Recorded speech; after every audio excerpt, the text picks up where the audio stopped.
Lyon demain, média agitateur d'idées.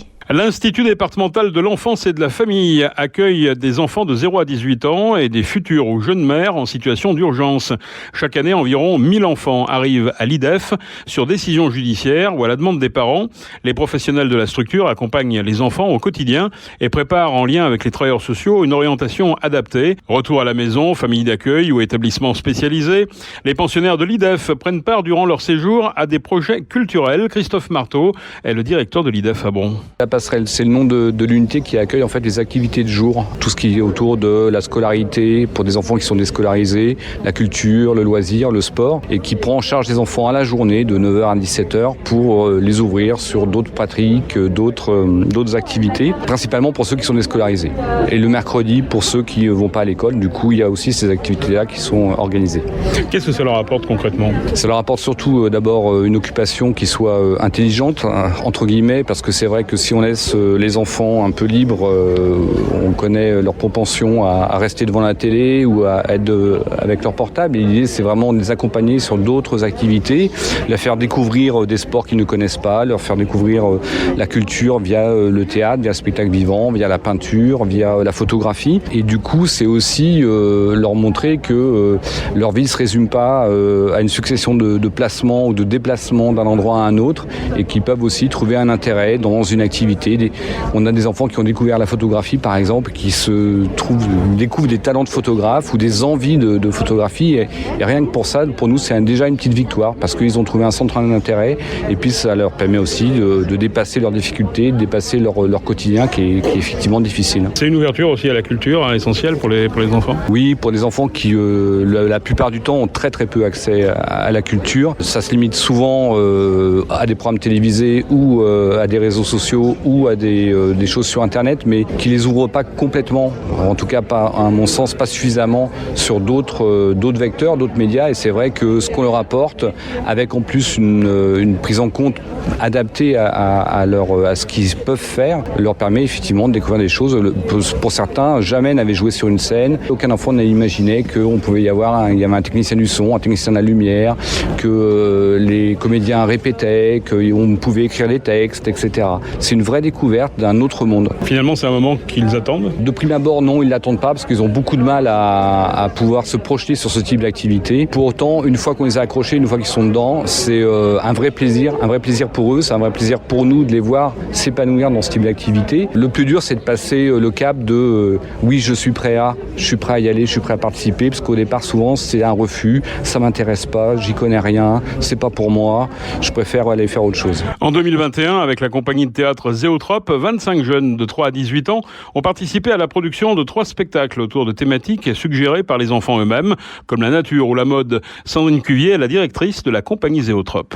Alors on est une compagnie villeurbannaise, ça fait 23 ans qu'on existe et on est en résidence, on habite dans le quartier des Brosses à Villeurbanne, au rez-de-chaussée d'un HLM. Du coup, tout notre travail de création se fait autour des spectacles participatifs. Alors l'idée, pour nous, c'est de défendre le faire ensemble. On propose à qui le souhaite de venir créer des spectacles avec nous et d'être sur scène avec les artistes et de tout créer ensemble de A à Z. Donc l'idée, c'est quand on est nous en création en tant qu'artiste, on a une grande feuille blanche et puis on la remplit, et l'idée c'est qu'avec les habitants aux Brosses ou ici avec les enfants de l'IDEF, c'est de partager notre feuille blanche, de l'agrandir un peu et de faire que tout le monde puisse participer avec nous.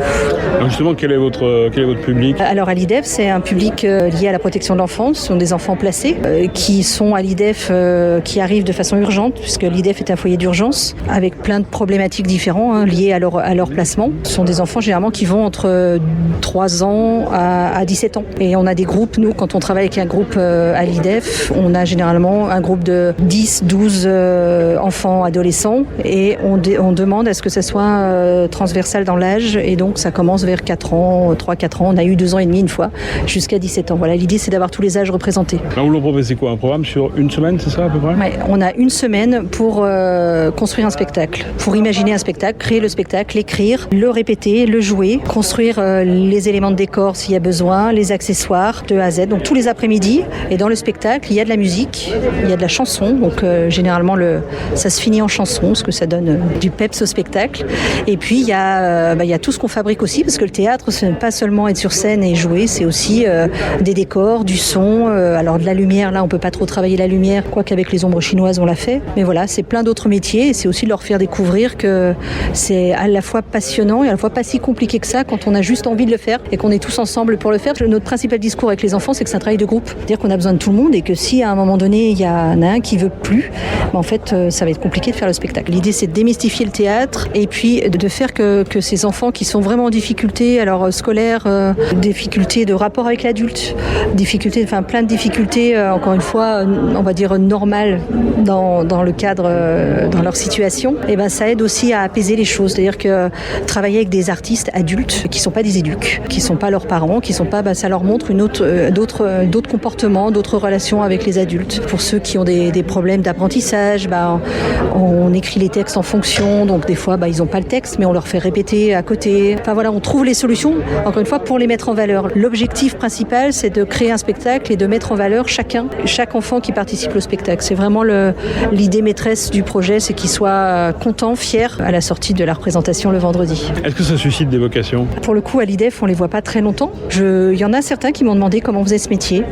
Il y en a certains qui pensent qu'on gagne plein d'argent, qui pensent qu'on passe à la télé, qu'on est très connu. Et puis quand on leur a dit que non, ils disent qu'ils vont faire un autre métier, mais en tout cas, il y en a certains qui étaient très intéressés. Puis il y en a beaucoup qui ont énormément de talent. Il y en a qui se découvrent sur scène, vraiment. Et il y en a qui se découvrent alors, soit au théâtre, soit certains qui aiment bien écrire du rap ou des slams. Alors on en profite, on fait un travail spécifique avec le musicien là-dessus. Et il y en a qui sont vraiment doués, qui sont vraiment très doués. Il y a un rendu après qui est fait à l'issue de la semaine en termes de photos, Alors oui, on travaille avec une photographe qui s'appelle Sandrine Marichal, qui par ailleurs suit la compagnie et qui travaille régulièrement pour la compagnie sur Villeurbanne notamment. Et là, le principe, c'était, on lui a demandé de couvrir un peu les 4 résidences, tout en conservant l'anonymat des enfants, puisqu'on n'a pas le droit de voir leur visage. Et du coup, toute l'astuce, c'est de trouver comment créer une exposition sans visage. Donc on part des mains, on part de masques, on travaille avec toutes sortes de choses différentes pour qu'on puisse mettre en valeur le projet, mettre en valeur les enfants sans qu'on les reconnaisse. Pour vous, c'est du bonheur aussi d'intervenir dans ce cadre-là ? Ah oui, pour moi, c'est, je pense, le projet le plus important qu'on a depuis 12 ans. Nous, quand on a créé cette compagnie, on voulait la rendre citoyenne, on voulait la mettre au cœur de la cité, faire que notre métier soit utile, si on peut le dire comme ça. Et pour le coup, là, quand on va à l'IDEF, on sent qu'on sert à quelque chose. C'est un grand bonheur. Sandrine Cuvier, directrice de la compagnie Zéotrope. Pour en savoir plus, rendez-vous sur zéotrope.fr. Notez que la métropole propose de découvrir cette initiation au théâtre au sein de l'IDEF à travers une exposition composée de dessins, photographies, de projections et d'enregistrements audio. Exposition qui se déroule à l'hôtel de la métropole jusqu'au 18 février, donc jusqu'à la fin de la semaine.